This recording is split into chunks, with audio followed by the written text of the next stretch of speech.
welcome to the opening round of the 2010 Hertz Mini Challenge delivered by Pizza Capers. We're here on the streets of Adelaide. It's one of the most iconic racing circuits in the country, and joining me is Jason Bargwanna.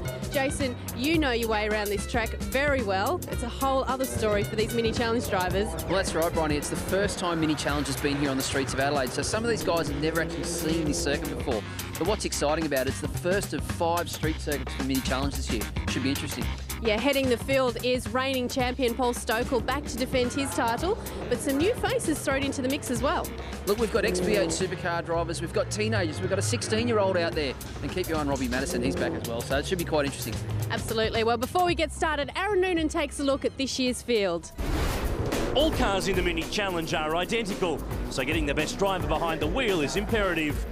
Paul Stokel has the number 1 on his car because he's the reigning champion, but he's also the driver who's number 1 on everybody's list to beat. I like street circuits. Yeah, I love Adelaide. Like, this is one of my favourite circuits. I used to race here back in the late Grand Prix days when we used to race Formula Holden here, and the circuit was unbelievable in a fast car, and it's just as much fun in these. A bit bumpy, but like mate, adds to the character. So yeah, bring them on. Bring them on. Clipsal proved to be something of, well, a human highlight reel last year. Clipsal! Oh, airborne backwards. Despite his setbacks, the Sydney-based racer finished second in the last year. This weekend, though, he's looking forward to testing himself against an experienced driver lineup. I love the competition, and the more good guys and strong performers that come into the series, I'm more than happy to compete with. You know, that's what I'm up for, a challenge. So, you know, if you're out there and you want to compete, let's go.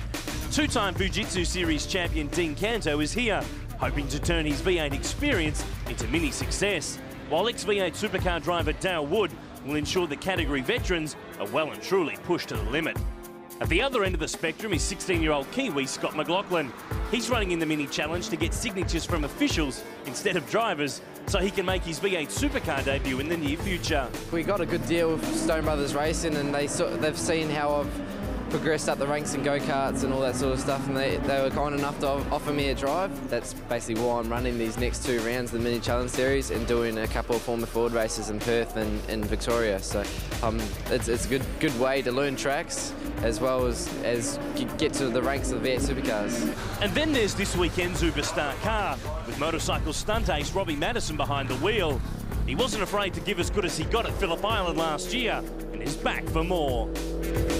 Mate, these cars handle like they're on rails. They're absolutely phenomenal, and you know, once I got the groove and the hang of it, I struggled to kind of hang with those guys at the start of the practice, but by the last race, you know, I was battling with the series leader, so it was pretty cool, and to pressure him into making a mistake was even sweeter.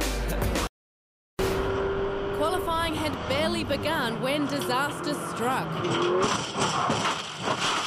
Queenslander Chris Wotton found out just how hard Turn 1 can bite. You right? Yep. Luckily, he walked away from the wreck, but his car was out for the weekend. It's the first race of the weekend on the streets of Adelaide, and Chris Alajarjan, the pole sitter, up against the reigning champ Paul Stokel. And look at Alajarjan, Bucks, trying to creep across for turn 1. He's trying to oh, he's cut across the nose there. Oh, sideways stuff, look out. He's haven't mucked around, have they? Straight into it, these guys. Push straight away from the start. 8-lap race for race 1, on board with Dale Wood. First time for Dale in the Mini Challenge. Look at this, Stokel wide. Alajarjan made a small mistake, and Stokel looks for the switchback. Oh, left, right, inside, outside. They're all over each other. Oh! Contact! Alajarjan and Stokel come to grief, and Dale Wood goes sailing on through to the lead. There you go, Dale in his very first mini race. He's inherited the lead on the first lap, so he's having a cracker. Back with Robbie Madison, of course. He's doubling up this weekend in the Mini and the Ute.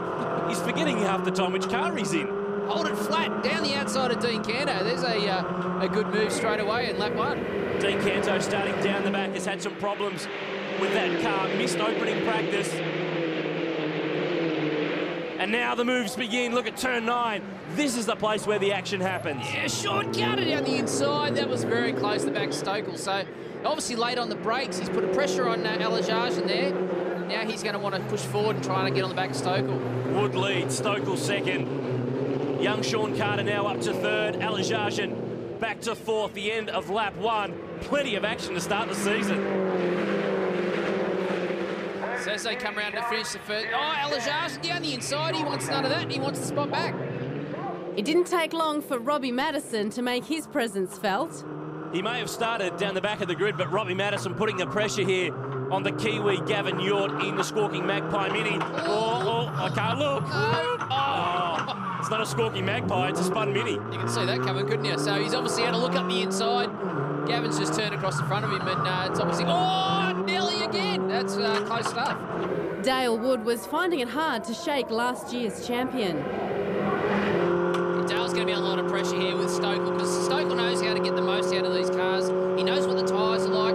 Dale's obviously learning, and there goes Stokel down the inside. So now he's got to contest with Chris Alajage as well. The battle for fourth was dominated by the young guns. Well, this is really the Department of Youth of the Mini Challenge. Sean Carter off the curb, Scott McLaughlin's in the gap, and Peter McNiven's right behind. Oh, Scott's made a good move up there. He's taken advantage of Sean's little mistake off the curb. Now there's a good battle going on here between these younger guys. McLaughlin just 16 years of age. Stokel began to open up a lead as Alajage and Wood fought it out for second place. Stokel's been able just to get away. Now Alajage, the big dive bomb up the inside. These minis are awesome under brakes, and that proves the point. Unbelievable under brakes of these cars. You push as hard as you can on that pedal, they stop. They got so much stopping power, so much grip. They're awesome, and Alajage's really used that to his advantage. He's now moved up. He wants to chase down Stokel. We've seen Dale Wood in the Fujitsu V8 Supercar Series and also in the main game. He works at Kelly Racing down in Melbourne, but is relishing this chance to get back behind the wheel. And look at Stokel, the leader isn't off the road, he's spun. What is that all about? That's weird. He's had a bit of a moment there and obviously run off himself. So Alajage's gone from third and now he's leading the race. Is this the race that nobody wants to win? Everyone's tried throwing it away. And look at Wood closing up through the centre chicane. And Alajage knows what's coming next. Pulls another gear. This is turn 8. Absolutely flat through there, Aaron, in one of these minis. This is exciting stuff. Wood's got really two opportunities and he's not going to make it on that one.